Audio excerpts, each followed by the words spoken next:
Oke, jadi ngelanjutin rekomendasi laptop di episode kemarin. Sekarang kita udah sampai di range harga 7 sampai 10 juta. Karena saya lihat di kolom komentar juga banyak yang ngomong, Bang, lanjut 7 sampai 10 juta dong. jadi di video kali ini langsung aja kita bahas apa aja laptopnya.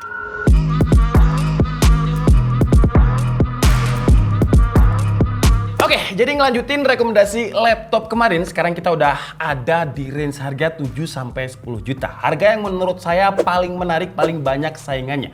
Karena di harga 7 juta ini kita udah bisa dapat RAM 16 GB, ada yang pakai panelnya OLED, dan ada laptop gaming juga under 10 juta.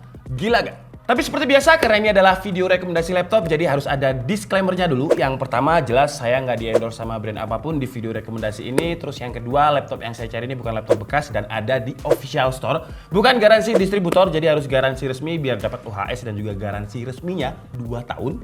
Terus biar laptopnya pilihannya nggak terlalu banyak, jadi spesifikasinya juga saya filter. Minimal itu harus Intel Core i5 generasi ke-11. Jadi Intel Core i5 generasi ke-10 atau Ryzen 4000 series nggak kita masukkan di sini. Untuk minimal RAM-nya kita pakai 8 GB, tapi nanti ada yang 16 GB. Kalian tonton aja videonya sampai habis. Dan untuk SSD ya minimalnya harus 512 GB. Kalau panelnya di harga segini wajib IPS. Kalau di rekomendasi kemarin kan masih ada TN dan ada pengecualian di sektor lain, di komponen lain. Tapi kalau di video ini wajib pakai IPS. TN nggak kita masukkan di sini. Oke, jadi kita mulai dari range laptop harga 7 sampai 8 juta dulu.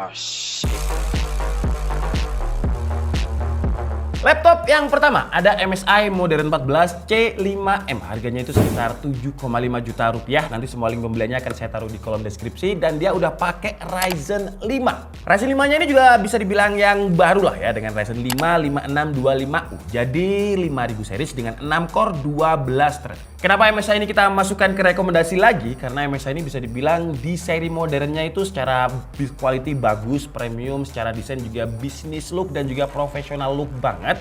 Dan dimensi serta bobotnya juga ringan. Jadi buat kalian yang suka mobile kemana-mana, tampilan dan juga compactnya itu sangat membantu. Ditambah lagi MSI modern ini udah backlit dengan 3 tingkat adjustment brightness. Jadi kalau misalkan kalian mungkin lagi mobile ke pesawat yang pesawatnya itu lampunya lagi dimatiin gitu, kita masih bisa ngetik-ngetik di keyboardnya karena keyboardnya bisa nyala. Tapi sayangnya karena bisa dibilang harganya murah untuk MSI modern, karena MSI modern ini kalau misalkan kita sandingkan ke seri lain di brand lain ya, Asus itu dia komparasinya ya sama ZenBook, dan ZenBook di harga 7,5 kan murah ya. Cuman ada beberapa kompromi yang menurut saya agak kurang di MSI ini karena harganya yang murah. Pertama adalah memori RAM-nya. Memori RAM-nya ini 8 GB solder, jadi nggak bisa di-upgrade sayangnya. Untuk SSD-nya sih udah oke ya. Dia ada di 512 GB NVMe Gen 3, jadi udah lumayan kenceng.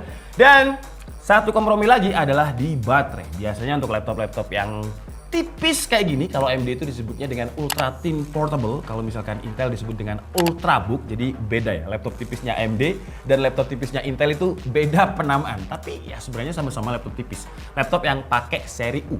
Yang dipangkas lagi menurut saya adalah baterainya, karena baterainya ini kecil banget. Baterainya itu cuma 39,3 watt hour. Jadi untuk sebuah laptop ultra portable, karena dia pakai AMD, 39,3 watt hour itu menurut saya kurang. Ya walaupun daya tahan baterainya masih oke sih. Dia bisa bertahan sekitar 8 jam. Tapi kalau kita komparasikan dengan ZenBook atau brand-brand lain yang memang dia kelasnya itu ultra portable, biasanya bisa di atas 10 jam.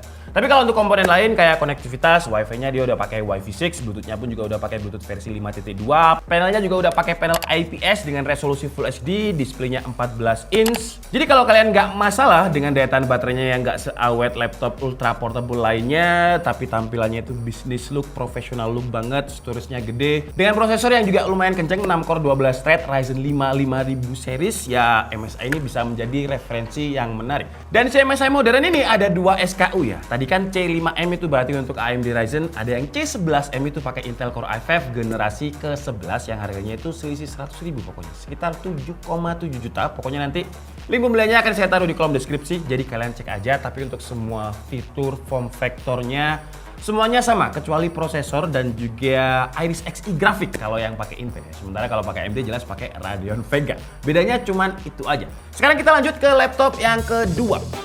Laptop yang kedua ini yang kemarin tuh paling banyak muncul di kolom komentar. Brand lokal yang belum saya singgung sama sekali di rekomendasi kemarin. Kenapa belum saya singgung? Karena laptopnya saya belum pernah pegang untuk yang satu ini ya, belum pernah bahas. Tapi kalau saya lihat dari sisi spesifikasinya aja, kita ngomong spesifikasi di atas kertas, memang dia bisa dibilang murah banget lah ya untuk spesifikasinya. Jadi ini adalah Axio MyBook Z10 Metal. Sesuai dengan namanya metal, jadi dia bahannya ini bukan kaleng-kaleng ya. Walaupun brand lokal, tapi dia nggak pakai plastik polikarbonat, jadi bahannya ini pakai metal, kelihatan premium. Logo Axio-nya sekarang juga udah lebih bagus ketimbang yang dulu kalau saya lihat ya. Karena jujur saya belum pegang, jadi saya belum bisa ngasih rekomendasi yang pas. Tapi buat kalian yang mungkin cari prosesor Intel Core i5 generasi ke-12 tapi masih ada di range harga 7 jutaan, Axio ini still deal banget sih. Karena harganya itu 7,5 juta, MSI tadi aja 7,7 juta di Intel Core i5 generasi ke-11. Axio ini generasi 12 dengan harga yang lebih murah, 7,5 juta rupiah. Untuk memori RAM-nya sebenarnya udah oke sih ya, RAM-nya 8GB DDR4, tapi kan dia udah pakai Intel Core i5 generasi ke-12. Kalau misalkan disandingkan dengan DDR5 ya, tapi harganya bakalan jadi lebih mahal sih ya. Mungkin ya itu komprominya di situ. Kalau kalian nggak masalah dengan RAM 8GB DDR4 ya it's okay. Cuman sayangnya kalau kita bandingkan dengan MSI tadi kan storage-nya 512GB. Nah si Axio ini sayangnya storage-nya turun 2 kali lipat. Jadi dia pakai 256GB SSD NVMe. Tapi kalau MSI tadi RAM-nya nggak bisa di-upgrade, si Axio ini bisa di-upgrade. Dia bisa di-upgrade sampai 16GB. Bahkan di toko yang saya cek ini, di official store-nya yang Tokopedia-nya centang ungu, dia kasih pilihan 8GB atau 16GB dengan manual upgrade tapi tulisannya ya. Kalau misalkan manual upgrade jadi 16GB, harganya itu 8,4 juta. Jadi kalian tinggal sesuaiin budget aja. Terus kalau untuk fitur lain, displaynya dia 14 inch, panelnya pakai IPS tentunya ya, karena itu filter kita hari ini. Dan resolusinya juga udah Full HD. Terus untuk konektivitas, Wi-Fi-nya sayangnya dia belum pakai Wi-Fi 6, tapi masih oke dengan Wi-Fi 5-nya. Terus Bluetooth-nya pakai Bluetooth versi 5.1. Dan untuk baterainya, ini yang saya suka ya. Dia 2 kali lipatnya MSI tadi kalau secara watt hour, secara angka. Jadi dia ada di 59,8 watt hour. Tapi karena saya belum pernah megang laptopnya, jadi mungkin kalian bisa bantu saya untuk daya tahan baterainya yang pernah punya atau pernah nonton channel lain. Untuk daya tahan baterainya berapa, silahkan tulis di kolom komentar karena maaf banget saya belum pernah pegang. Tapi karena secara harga dia still deal banget, makanya saya masukkan. Intel Core i5 generasi 12 7,5 juta ini oke banget. Terus yang menarik lagi adalah garansinya. Kalau brand lain itu cuma 2 tahun, beraninya Axio berani 3 tahun loh ya. Cuman PR-nya Axio dari dulu menurut saya adalah after sales-nya. Karena dulu jujur aja barangnya Axio itu bukan yang sekarang-sekarang ya, tapi yang dulu-dulu misalkan ada yang beli di toko saya itu 10, yang komplain itu bisa 9. Tapi itu dulu, sekarang udah nggak terlalu, sekarang tinggal memperbaiki after sales-nya aja biar bisa bersaing dengan brand-brand internasional. Oke, sekarang kita naik harga. Kalau tadi range harga 7 sampai 8 juta, sekarang kita naik ke 8 sampai 9 juta. Nah, di harga ini udah banyak banget yang menarik sebenarnya. Yang pertama ada Asus VivoBook Pro 14X OLED. Harganya itu 8.800.000. Untuk RAM-nya standar sayangnya, jadi dia 8GB DDR4 dan solder, jadi kita nggak bisa upgrade lagi sayangnya di situ ya. Padahal dia prosesornya udah H series, tapi soldernya ini udah ada konfigurasi dual channel. Tapi yang membedakan VivoBook dengan brand lainnya adalah panelnya, sesuai dengan namanya 14X OLED, jadi displaynya itu 14 inch, panelnya pakai panel OLED, dan untuk resolusinya kalau yang tadi itu Full HD yang 7 jutaan tadi, ini ada di 2,8K, ditambah lagi refresh rate-nya itu udah 90 Hz. Biasanya banyak orang beli laptop OLED itu takut kalau layarnya gampang rusak, gampang burn in. Tapi Asus udah bikin software yang namanya MeAsus. Di situ ada yang namanya Asus OLED Care. Intinya software itu bekerja untuk mengurangi gambar statik. Jadi gambar-gambar statik itu adalah musuh utamanya burn in, karena kan dia nyala terus, jadi bikin panas gitu. Nah, Asus dengan Asus OLED Care-nya itu kayak semacam merefresh tiap beberapa detik biar gambar statiknya itu minimal lah. Jadi resiko untuk burn in-nya itu minim.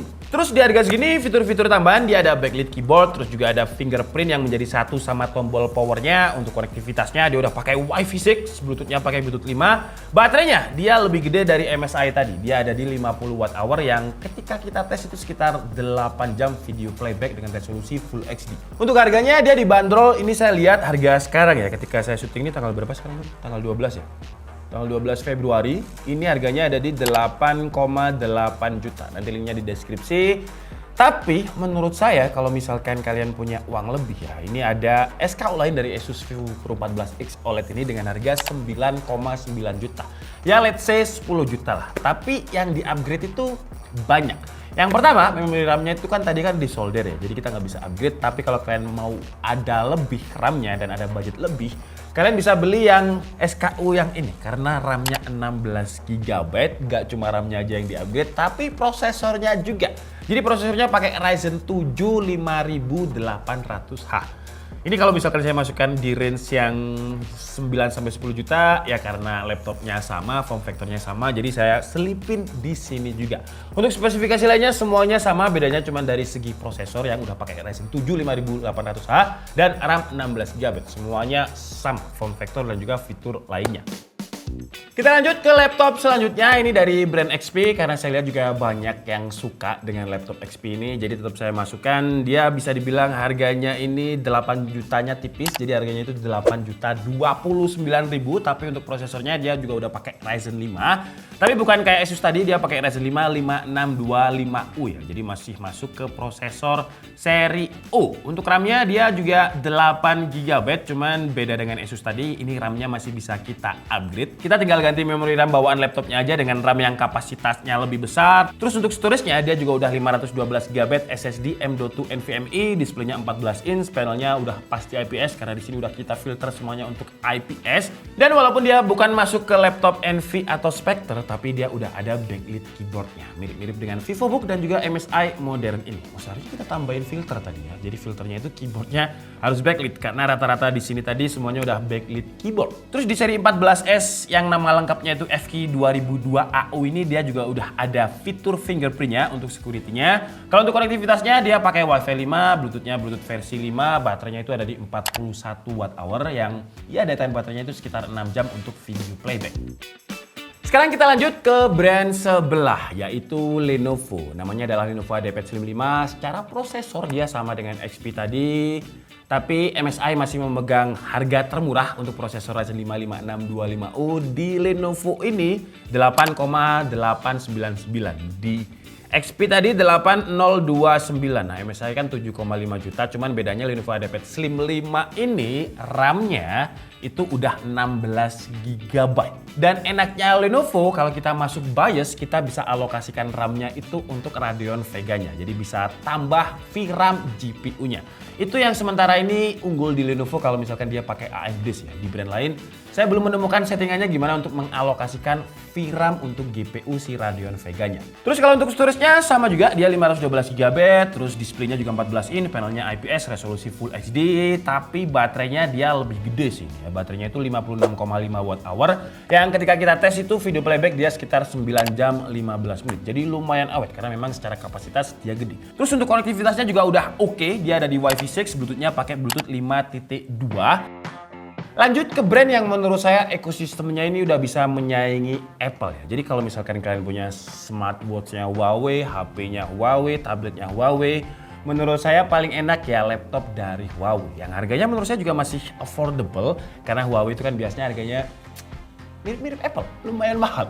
Tapi ini enggak, ini lumayan terjangkau ya. Namanya adalah Huawei MateBook D14 dengan harga 8,7 juta. Dia pakai Intel Core i5 generasi ke-11, 1155G7, RAM-nya 8 GB solder, jadi nggak bisa di-upgrade. Storage-nya 512 GB, displaynya 14 inch, Full HD IPS. Cuman yang saya suka dari Huawei ini adalah Harmony OS-nya sekarang. Jadi dia benar-benar seamless sesuai dengan namanya Harmony OS kalau di smartphone-nya. Jadi semuanya itu bisa berharmoni dengan baik dengan super device-nya. Kita udah pernah sharing gimana kalau misalkan laptop Huawei itu kita sandingkan dengan tabletnya bisa jadi tablet drawing. Terus kalau HP-nya kita taruh di bagian keyboardnya ada Huawei Share yang bisa bikin transfer file itu lebih mudah. Intinya yaitu ekosistem. Kalau kalian punyanya Huawei, menurut saya laptopnya yang jelas bagus buat kalian adalah Huawei. Jadi kalian bisa merasakan ekosistem yang bagus juga. Terus untuk fitur lain kayak security, dia juga udah ada fingerprint, ada backlit keyboardnya juga. Cuman sayangnya di Huawei MateBook D14 ini yang saya nggak suka dan banyak yang nggak suka juga sebenarnya adalah webcamnya. Webcamnya itu sebenarnya bagus karena dia tersembunyi di bawah keyboard, jadi harus ditekan dulu terus dia muncul gitu. Yang keren sebenarnya. Tapi nggak semua orang mau webcam angle-nya itu dari bawah karena terlihat gendut dan nggak center. Jadi kayak aneh aja kalau misalkan kita meeting online semuanya center di tengah, kita sendiri dari bawah. Itu aneh. Cuman sekarang udah diperbaiki sama Huawei di seri-seri barunya itu webcamnya udah kembali ke atas. Terus untuk baterai dia hampir mirip dengan Lenovo tadi, dia ada di 56 watt hour dan tahannya juga mirip-mirip sekitar 9 jam. Dan waktu saya review Huawei ini harganya itu ada di 10.500.000, tapi sekarang turun jadi 8,7 juta rupiah. Lumayan. Oh shit. Lanjut ke laptop range 9 sampai 10 juta. Sebenarnya Asus VivoBook tadi masuk, cuman karena dia sama juga form factor-nya makanya saya masukkan. Jadi sekarang kita pilih lagi yang menurut saya unik dan menarik. Jadi pertama ada laptop dari Acer yang dia dari bahan Sampah. bukan laptopnya sampah ya, tapi dari bahan sampah, jadi recycle. Mungkin kalian udah pada tahu ya, jadi namanya adalah Acer Aspire Vero EV14. Harganya itu 9,8 juta dan menurut saya yang paling mahal di Acer Vero ini adalah R&D-nya atau Research and Development-nya, gimana Acer bikin laptop itu dari bahan sampah, recycling. Jadi benar-benar harus dipikirkan gimana bahan sampah ini kalau dipakai bisa awet tahan lama. Tapi kita udah pernah bahas dan emang bahan materialnya bagus dan terlihat bagus kok, nggak terlihat sampah laptopnya. Terus kalau untuk spesifikasinya dia pakai Intel Core i5 generasi ke-12 dan juga udah Intel Evo juga. Intel Core i5 1235U, RAM-nya ini 8GB, LPDDR4X yang kenceng speednya 4266 MHz. Karena untuk laptop-laptop yang saya sebutkan tadi itu 3200 MHz karena dia pakai DDR4. Kalau ini LPDDR4 low power, tapi sayangnya untuk LP ini ya RAM-nya disolder atau nggak bisa di-upgrade karena udah nyambung ke motherboard, disolder di motherboard. Tapi untungnya 8GB-nya ini udah dual channel. Terus untuk storage-nya dia 512GB M.2 NVMe Gen 4 ya, jadi bukan Gen 3. Speednya itu ya kalau kita tes pakai kristal di Smack 8 dia bisa 5000 Mbps, tapi kalau kristal di Smack 6 ya bisa sampai 7000 Mbps. Terus yang menarik lagi layarnya. Kalau tadi kan Full HD IPS ya kayaknya standar di range harga segini, tapi di Acer Vero ini selain Full HD IPS 14 inch dia juga udah 100% sRGB untuk color akurasinya. Jadi buat kalian yang mungkin mau preview editan di Acer Vero ini masih oke. Kalau buat ngedit ya ngeditnya selama efeknya nggak banyak-banyak masih oke lah. Tapi kalau efeknya udah lumayan banyak karena dia nggak ada discrete GPU-nya ya agak kurang. Intinya kalau buat preview aja dia bisa nampilin warna yang ditampilkan itu sesuai dengan warna yang memang kita inginkan. Terus selain itu konektivitasnya juga udah yang paling baru nih. Dia udah pakai Wi-Fi 6E. Kalau tadi Wi-Fi 6E itu ada penambahan bandwidth di 6 GHz. Jadi 2,4 GHz, 5 GHz, dan 6 GHz. Kalau router kalian support, wah itu bisa lebih stabil dan lebih kencang lagi nanti internetnya. Terus untuk Bluetooth-nya juga udah pakai Bluetooth versi 5.2 dan untuk USB-nya atau portnya dia juga udah ada port yang support dengan Intel Thunderbolt 4. Jadi kalian bisa koneksikan dengan layar yang 8K atau kalau kalian butuh eksternal GPU untuk mungkin rendering 3D ya bisa pakai Intel Thunderbolt 4-nya ini. Dan sebenarnya di range harga 9 sampai 10 juta ini yang spesifikasinya mirip-mirip sama Acer Vero itu lumayan banyak, tapi nggak saya selipin karena nanti durasinya bakalan panjang. Mungkin kalian bisa tambahin di kolom komentar. Tapi di harga 9 sampai 10 juta ini biasanya banyak yang kayak komen, Bang, laptop gaming under 10 juta ada gak? nah, ini saya masukkan ke segmen ini ya. Karena entah kenapa laptop gaming itu kok banyak yang minat. Kalau saya pribadi saya nggak suka laptop gaming karena dia berat ya. Tapi karena banyak pasarnya, banyak yang minta laptop gaming under 10 juta, jadi kita masukkan di sini. Gaming series di under 10 juta. Oh shit. Yang pertama ada MSI, yaitu MSI Thin GF63. Harganya ini ada di 9,2 juta, lebih murah dibandingkan dengan Asus VivoBook Pro tadi yang hampir 10 juta, 9,9 juta. Tapi ini bisa dibilang ya bukan laptop gaming keluaran baru lah ya, tapi harganya udah jauh turunnya. Harganya ini 9,2 juta, jadi prosesornya dia pakai Intel Core i5 generasi ke-10, 10500H, tapi ya bukan masih oke di harganya yang 9,2 juta. Dan karena laptop gaming, jadi dia ada discrete graphic card-nya. Jadi dia pakai GTX 1650 dengan VRAM-nya 4GB GDDR4. Ya memang kalian nggak bakalan bisa menikmati fitur Nvidia Broadcast, fitur-fitur RTX tracing yang kita cobain di Nvidia Studio kemarin. Tapi kalau kalian gunakan untuk game-game AAA dengan resolusi Full HD, dia masih oke kok. Untuk konfigurasi RAM-nya, dia ada di 8GB DDR4 dan karena ini laptop gaming nggak kayak MSI modern tadi yang memang laptop untuk tipis, ini RAM-nya masih bisa di-upgrade. Jadi masih ada satu slot yang kosong, tinggal belikan aja 8GB biar jadi 16GB. Untuk internal storage-nya dia 512GB M.2 NVMe Gen 3, terus juga ada expansion slot untuk storage. Jadi kalian bisa pakai port SATA 2,5 inch-nya untuk hard disk ataupun SSD. Untuk layarnya sendiri dia dari 15,6 inch. Untuk panelnya itu sayangnya bukan murni IPS tapi masih pakai IPS level, dan refresh rate-nya juga sayangnya masih di 60Hz. Tapi kalau untuk konektivitasnya dia udah pakai Wi-Fi 6 dengan Bluetooth-nya versi 5.1, keyboardnya juga udah punya backlight. Baterainya sebenarnya gede, dia 51 Wh, tapi karena ada discrete graphic card-nya, jadi dia nggak seawet laptop yang pakai prosesor seri U. Baterainya itu bisa tahan sekitar 6 jam aja untuk video playback. Kita lanjut ke laptop gaming yang kedua, dan ini sebenarnya yang terakhir ya, karena saya lihat laptop gaming yang under 10 juta yang menurut saya masih oke adalah dua laptop ini, MSI dan juga Asus TUF FX 506H. Kalau dibilang ini laptop baru juga enggak. Bedanya dengan MSI tadi agak-agak tricky sebenarnya. Kalau MSI tadi kan prosesornya pakai 10500H, itu 6 core 12 thread. Sedangkan Asus TUF ini dia 10300H, itu 4 core 8 thread. Jadi kalau misalkan kalian beli terus kalian cuman dikasih tahu Intel Core i5 generasi ke-10. Generasi ke-10 itu masih ada lumayan banyak serinya. Jadi harus pastikan dulu, semakin angka di belakangnya itu gede berarti dia semakin bagus. Gampangnya kayak gitulah. Jadi 10300H sama 10500H itu bagus mana? Ya jelas 10500H. Jadi cari aja angka yang belakangnya itu lebih gede karena beda spesifikasinya. Cuman kenapa Asus ini tetap saya masukkan walaupun prosesornya lebih bagus MSI tadi, karena ada komponen lain yang dinaikkan ketimbang MSI tadi. Harganya kan mirip-mirip ya, 9,2 sama 9,3 juta. Tapi Asus ini untuk refresh layarnya dia udah minimalnya laptop gaming. Jadi dia ada di 144Hz. Kalau MSI tadi masih di 60Hz. Kalau untuk konfigurasi lainnya kayak memori RAM sama 8GB, storage-nya juga sama 512GB. Bedanya panelnya ya. Panelnya tadi kan kalau MSI itu IPS level, kalau Asus ini IPS.